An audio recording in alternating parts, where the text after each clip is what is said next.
Things are heating up in the Mideast once again. Hamas and Israel are battling each other. And someone asked me a question the other day, if this is related to what we find in Luke chapter 21. Luke chapter 21, of course, describes a time that seems to be connected to what's happening today. It says this in verse 20. Luke 21, verse 20, it says, "When you see Jerusalem surrounded by armies, then know its desolation is near." Now, of course, it's not surrounded by armies right now. We're not quite there yet. But it certainly is one of those things that we recognize. This is prophecy, and this is coming. And Jerusalem is a hot point. Israel is an issue in the Mideast. And there's going to come a time that people are going to take sides, and armies will mount against Jerusalem. So as we begin to see these things happen, it is a precursor.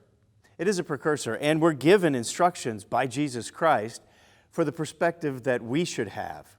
Just a couple of verses later, verse 36, Luke 21, Christ says this, "Watch therefore and pray always."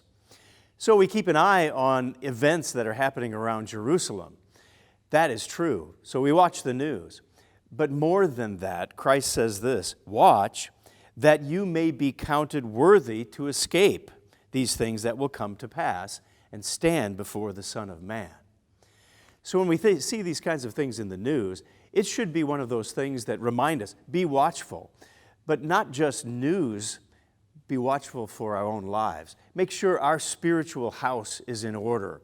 When we see world events begin to spiral out of control, we better make sure we're close to God. We better make sure we're putting on the character of Christ so that we can stand when He returns. That's BT Daily. We'll see you next time.